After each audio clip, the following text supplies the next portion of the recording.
Hello FY.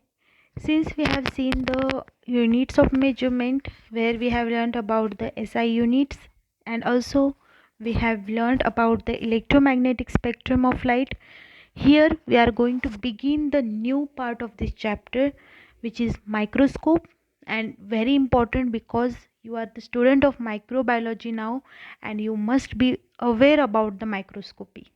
So let's start the microscopy part of our syllabus. Okay, so we all know what, and you must have used also the microscope in 12th standard. So this microscope we know, then we you must be handling it during your 12th standard science practicals or biology practicals. So what is microscope? Now, microscope comes from the two words micro and the scope.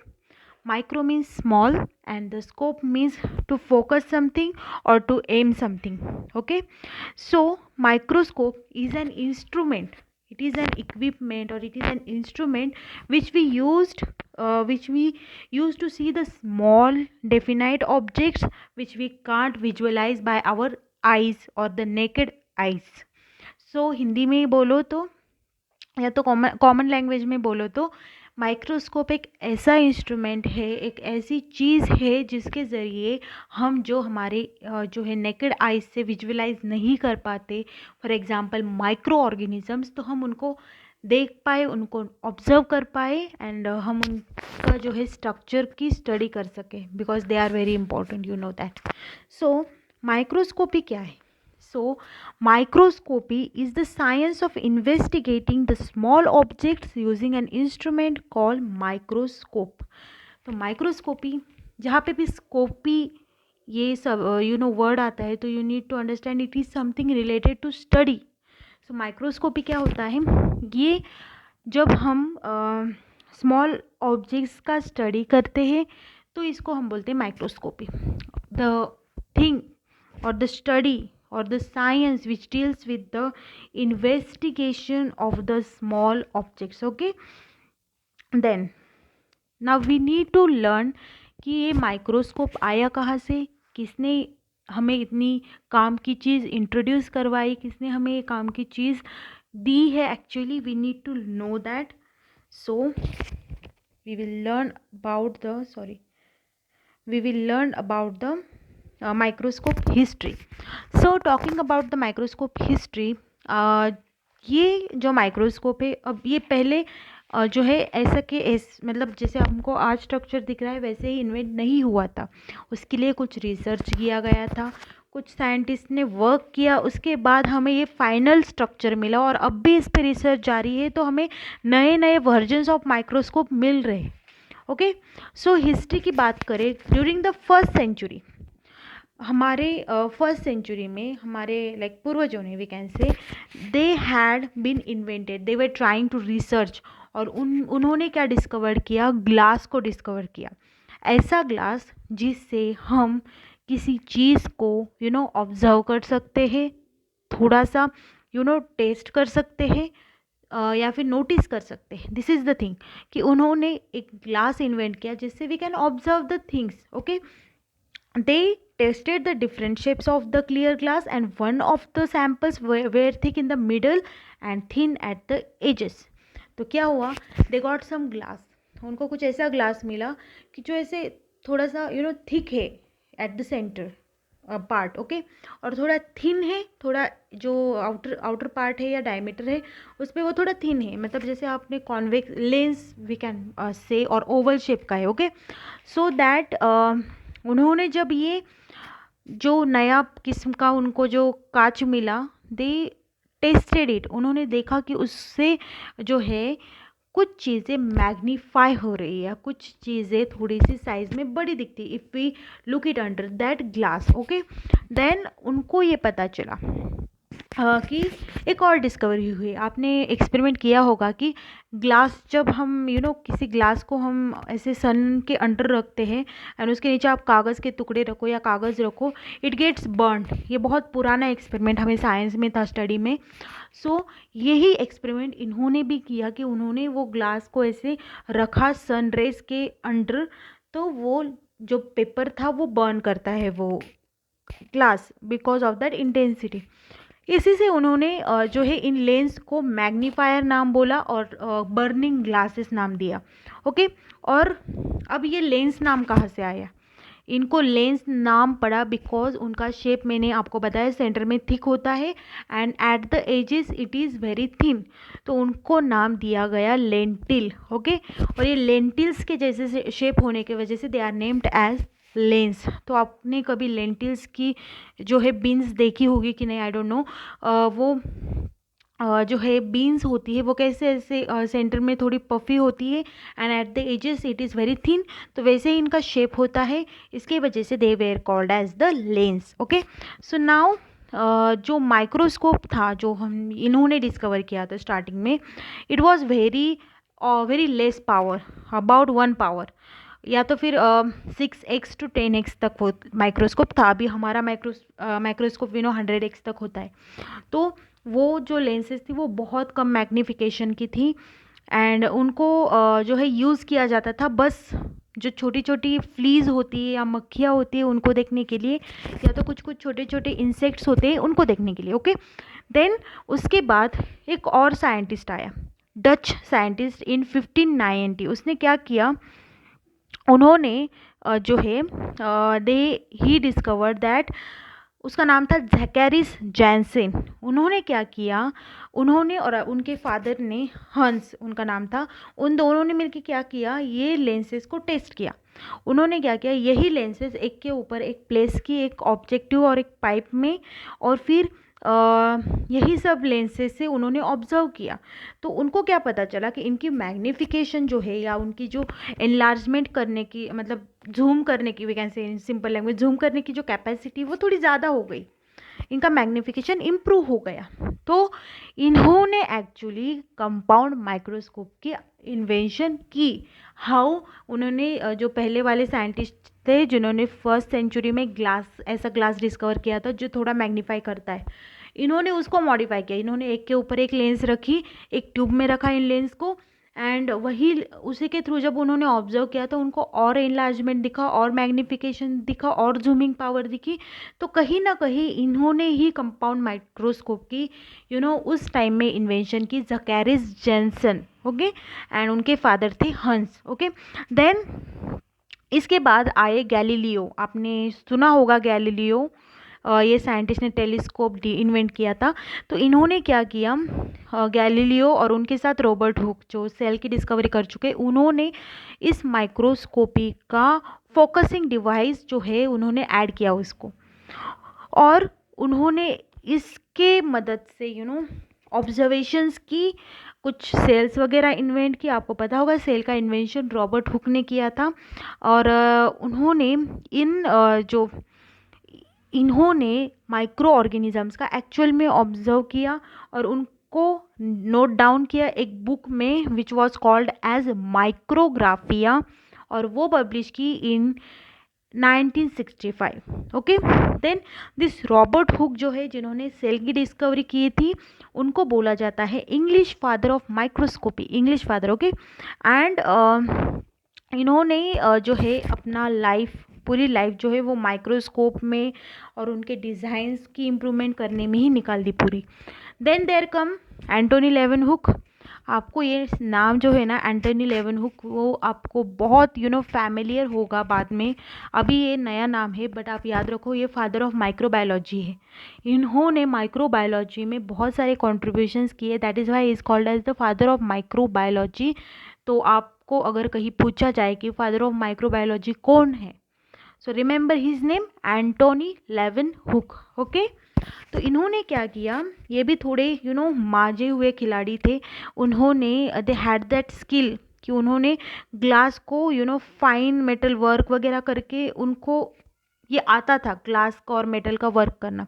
So what he made a small lenses with a great captures by grinding and polishing. उन्होंने उस small like glass के lenses को थोड़ा sharpening किया, थोड़ा grinding किया, polishing किया, and he develop that magnifying glass. उन्होंने एक ही ग्लास जनरेट किया जो ट्रेड पर्पजेस में भी यूज़ किया जा सकता है and he built a simple microscope.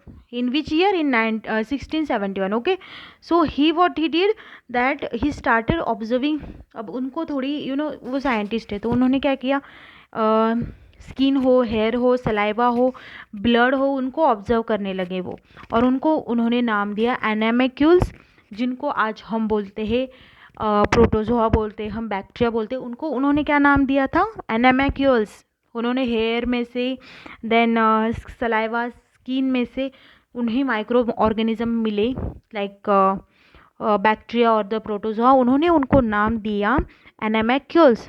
Now Antonie van Leeuwenhoek, as I told you, he is known as the father of microbiology. Why? Because he was the one who started the discovery, who started the research. That is why. Okay, then microscope, we know that it means that the classification of two words, that means micro means small and scope means focus. Okay, then this microscope is of two types. Now why we need microscope? ऐसा क्यों है कि हमें जो है micro organism अपनी आँखों से नहीं दिखते?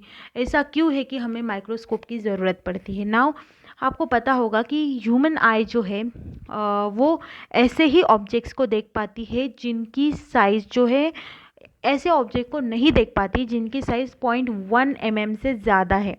सो they need a microscope to observe और to notice. Okay, that is why microscope is needed, because हमें पता है माइक्रो ऑर्गेनिज्म की साइज़ जो है वो बहुत कम होती है, और वो हमें नहीं दिख पाते, बिकॉज हमारी आइज़ उनको कैप्चर नहीं कर पाती, उनके रेज को कैप्चर नहीं कर पाती. ओके, देन इसके लिए हमें उनको मैग्नीफाई करना पड़ता है ऑब्जर्व करने के लिए. That is why we use the microscope. Now there are two types of microscope जो जनरली यूज़ किए जाते हैं here. It may be simple microscope or it may be the compound microscope. Okay, so these are the two microscopes which are needed or which are used commonly. अब simple and the compound microscope में क्या difference है? तो शायद आपने botany के practicals किए होंगे या नहीं, आई डोंट नो, बट अगर किए होंगे तो आपने वो एक माइक्रोस्कोप देखा होगा, छोटा सा होता है वो, ब्लैक कलर का छोटा होता है थोड़ा हमारे कंपाउंड माइक्रोस्कोप से. That is the simple microscope. उसमें ज़्यादा कुछ होता नहीं कॉम्प्लेक्सिटी, उसमें बस एक लेंस होती है, एक मैग्नीफाइंग लेंस होती है, एक ऑब्जर्व करने के लिए ऑब्जेक्टिव्स होती है. वो एक एडजस्टेबल फ्रेम में एडजस्ट की होती है, एंड उनको होल्ड करने के लिए एक स्टैंड होता है, एंड मिरर होता है व्यू करने के लिए ऑब्जेक्ट को. तो ये आप देख सकते हो डायग्राम में, बहुत सिंपल है माइक्रोस्कोप. जैसे यहाँ पे दिख रहा है सेम वैसे होता है. यहाँ पे एक स्टैंड होता है जिस पे आप ऑब्जेक्ट रखते हो, वहाँ पे एक स्टेज होता है, नीचे आपको दिख रहा होगा हियर, सॉरी आपको, okay I will show you. तो यहाँ पे एक सॉरी, यहाँ पे एक स्टेज है जहाँ पे स्लाइड रखी गई है. यहाँ से यू कैन ऑब्जर्व, यहाँ पे एक छोटा सा आई पीस होता है यहाँ पे. देन ये एक स्टैंड होता है, एंड ये बस आपको होल्ड करने के लिए स्टैंड का मेटल स्टैंड होता है. ओके, देन हियर यहाँ पे एक छोटा सा कंडेंसर होता है, और मिरर बोलते हैं उसको, मिरर होता है जो लाइट को रिफ्लेक्ट करके हमें विजुअलाइज करने के लिए there is the mirror. Okay, तो यहाँ पे क्या होता है, एक सिंपल सा फंडा है यहाँ पे कि जस्ट ऑब्जर्व करो, और बस अलगी या तो फिर फंगाई जैसे जो लार्जर मॉलिक्यूल्स होते, जो लार्जर बैक्टीरिया होते हैं, उनको ही इस माइक्रोस्कोप के थ्रू ऑब्जर्व किया जा सकता है. तो इसका प्रिंसिपल इतना कॉम्प्लेक्स नहीं है टू अंडरस्टैंड. इसमें बस आई पीस होता है, एक स्टेज होता है छोटा सा, एक स्टैंड होता है, सब में वो एडजस्ट किया होता है, और लाइट सोर्स के लिए देयर इज़ मिरर जो सनलाइट को ही रिफ्लेक्ट करके आपको पास करेगा ऑब्जेक्ट में, और ऑब्जेक्ट जो है वो विजुअलाइज हो जाएगा. यही अपने माइक्रोस्कोप का फंक्शन है. कंपाउंड माइक्रोस्कोप थोड़ा सा डिफरेंट है. वहाँ पे एक बॉडी ट्यूब होती है जिसमें ऑब्जेक्टिव लेंस होते हैं, there is ocular eyepiece body tube में प्रेजेंट होते हैं. तो यहाँ पे एक से ज़्यादा लेंस यूज़ की जाती है, that is why it is called as the compound microscope. Now there are some principles of microscopy. तो कौन से प्रिंसिपल्स है, मतलब माइक्रोस्कोप कंस्ट्रक्ट किया है तो वो किस बेसिस पे किया है. सो दिस माइक्रोस्कोप, उसमें क्या क्या पार्ट्स जो है, कौन से प्रिंसिपल्स यूज़ किए जाते हैं, किसके बेसिस पे ऑब्जर्वेशन होता है. तो पहला होता है जो है मैकेनिकल ट्यूब लेंथ. अब वो क्या है, मैकेनिकल ट्यूब लेंथ मतलब जो length in between like body tube जो है, मैंने आपको बताया कि एक ट्यूब होती है जिसमें सब अरेंज किया होता है, लेंस हो या तो फिर ऑब्जेक्टिव लेंस हो या उनको ऑक्यूलर बोला जाता है, ऑक्यूलर हो, तो ये सब को अरेंजमेंट किया जाता है एक बॉडी ट्यूब में, और उसकी जो लेंथ होती है उसको बोला जाता है mechanical tube length. Projection distance क्या होता है, जो वर्चुअल इमेज फॉर्म होती है उसमें, और जो आईपीस या तो ऑक्यूलर जो है उसमें कितना डिस्टेंस है, that is called as the projection. अभी कंपाउंड माइक्रोस्कोप का अगर आपने structure, I will show it to you, हाँ सॉरी, तो ये जो कंपाउंड माइक्रोस्कोप है यू कैन सी हियर, तो ये okay I will show you, हाँ, तो ये कंपाउंड माइक्रोस्कोप है, इसका ये ऑब्जेक्टिव पार्ट है। ओके, सो ये जो ऑब्जेक्टिव है इसमें, और जो इमेज फॉर्म हुई है वर्चुअल इमेज अब यहाँ पे फॉर्म होगी आपके आईज में, तो ये जो डिस्टेंस है it is known as the projection distance. Now next point here it is the depth of focus. Okay, so depth of focus क्या है, इट इज़ द शार्पनेस और depth of sharpness which is depending on the numerical aperture.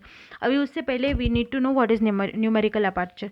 तो numerical aperture क्या है, the light gathering capacity of an objective. What it means कि हमारी जो objective lenses है, जो आपको मैंने अभी डायग्राम में दिखाया था, ये जो लेंसेज है यहाँ पे, इनकी लाइट गैदरिंग कैपेसिटी कितनी है उसको we called as the numerical aperture. अब ये किस पे डिपेंड है, और जितनी ज़्यादा न्यूमेरिकल अपर्चर हो उतना ज़्यादा रिजॉल्विंग पावर होता है, और ये किस पे डिपेंड करता है, it is related to the refractive index of the medium. मतलब जिससे लाइट पास होती है वो जो मीडियम है, वो जो कंडेंसर है, उसके रिफ्रैक्टिव इंडेक्स पे में से लाइक डिपेंड करता है। ओके, सो जो रिफ्रैक्टिव इंडेक्स हो उसके लिए हमें बढ़ाना पड़ता है रिफ्रैक्टिव इंडेक्स। तो हमें पता है कि माइक्रोब्स का refractive index is very less, तो ग्लास का भी इतना नहीं होता, तो उसको बढ़ाने के लिए उस पर एक ऑयल का ड्रॉप डाला जाता है ग्लास स्लाइड पे। अगर आप करोगे प्रैक्टिकल तो आपको पता चल जाएगा।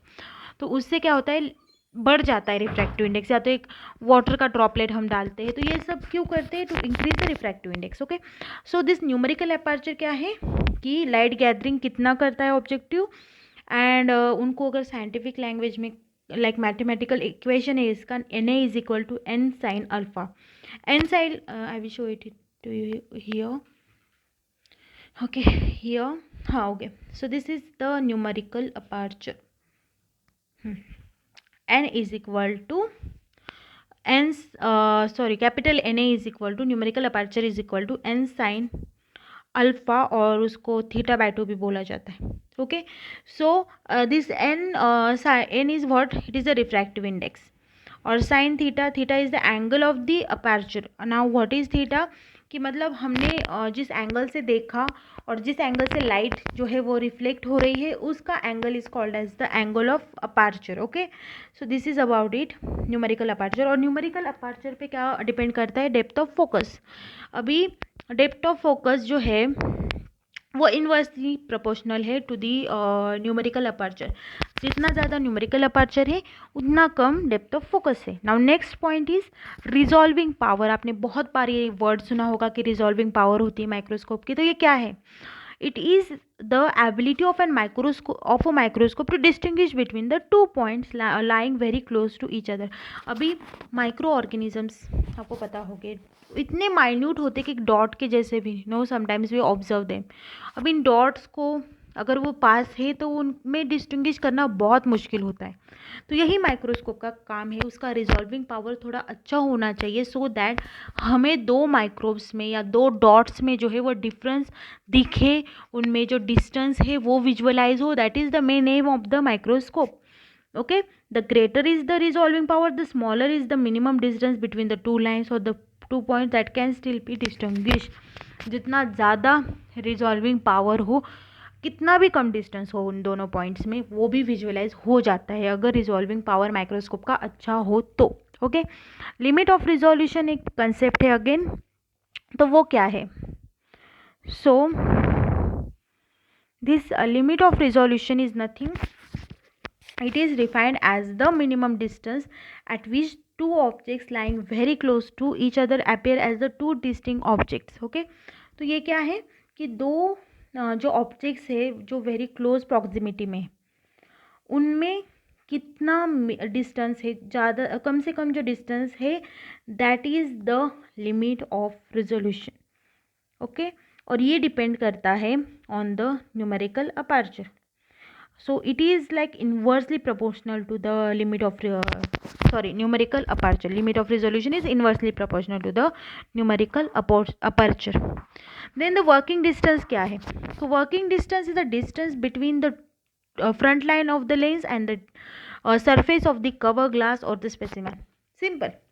जो ऑब्जेक्टिव लेंस मैंने आपको दिखाया था उसका जो लेंस पार्ट है, that is the beneath part, उसमें और लेंस में और हमारा जो स्लाइड हमने रखी है उसमें कितना डिस्टेंस है, is known as the working distance. Now contrast जो है, it is the difference between the intensity between the two objects और बिटवीन द ऑब्जेक्ट, उसी को हम बोलते हैं लिमिट ऑफ रेजोल्यूशन. जो हम क्लोज प्रॉक्सिमिटी में उनमें कितना डिफरेंस है, it is known as the contrast. Then there is the concept called magnification, जो बहुत इंपॉर्टेंट है, यहाँ पे नहीं दी गई बट एक इम्पॉर्टेंट कंसेप्ट है. मैग्निफिकेशन क्या होता है? मैग्निफिकेशन आपको पता है, हम किसी ऑब्जेक्ट को फोकस करें या जूम करें उसको ही हम मैग्नीफाई बोलते हैं, मैग्नीफाई करना बोलते हैं. So what is magnification? Magnification मतलब हम उसकी फिजिकली हम उसकी साइज़ इंक्रीज नहीं कर रहे, उसको स्वेलिंग वगैरह नहीं कर रहे, बस उसको जूम आउट कर रहे हैं. उससे क्या होगा कि हमें उसका छोटा स्ट्रक्चर का पार्ट दिख जाए. That is what the main aim of the magnification. तो मैग्निफिकेशन का अगर साइंटिफिक लैंग्वेज में बोले तो M A is equal to m0 into M E एक इक्वेशन है. तो इसमें जो एम ओ है, it is the magnification of objective, मतलब जो ऑब्जेक्टिव लेंसेज है, यहाँ पे डायग्राम में आप देख सकते हो, उसमें उसका और द जो आई पी से यहाँ पे इन दोनों का मल्टीप्लिकेशन करके जो इक्वेशन आता है, that is the magnification ability. Because ये दोनों मिलके ही मैग्नीफाई करते हैं. जो मैंने आपको पहले सिखाया था ना, वो साइंटिस्ट लोगों ने 2-3 लेंस एक ट्यूब में डाल के देखा था और उनको मैग्नीफिकेशन ज़्यादा मिला. तो ये यही होता है, दोनों का मैग्नीफिकेशन एक साथ आके मल्टीप्लाई हो जाता है. तो ये ओवरऑल होता है माइक्रोस्कोप का magnification power. Okay, so then in the here we are going to end with this lecture, because यहाँ पे हमने बहुत सारी चीज़ें देखी. हमने साइंटिस्ट का देखा कि उन्होंने कैसे डिस्कवर किया माइक्रोस्कोप. देन हमने माइक्रोस्कोप में कुछ कंसेप्ट्स देखे कि मैग्नीफिकेशन क्या होता है. हमने देखा कि कौन से टाइप्स के माइक्रोस्कोप होते हैं. सिंपल माइक्रोस्कोप होता है, कंपाउंड माइक्रोस्कोप होता है, उनमें क्या डिफरेंस है. सिंपल माइक्रोस्कोप में एक ही जो है लेंस होता है. कंपाउंड माइक्रोस्कोप में 2 या 3 लेंस होती है. देन प्रिंसिपल्स की बात करें तो हमने देखा मैग्नीफिकेशन, हमने देखा mechanical tube length, projection distance, depth of focus, बहुत इंपॉर्टेंट कंसेप्ट. रिजॉल्विंग पावर भी हमने देखा, न्यूमेरिकल अपर्चर देखा, एंड लिमिट ऑफ रिजोल्यूशन और द कॉन्ट्रास्ट हमने देखा. Working distance we have seen. तो this is about this lecture कि हमने इंट्रोड्यूस किया अपने आप को कि माइक्रोस्कोपी क्या है. अभी नेक्स्ट लेक्चर में we are going to see the main part of this lecture which is compound microscope, जो बहुत इंपॉर्टेंट इंस्ट्रूमेंट है आपके प्रैक्टिकल्स में, आपके फील्ड में. So we are going to learn that. I hope you have understood this lecture. Thank you.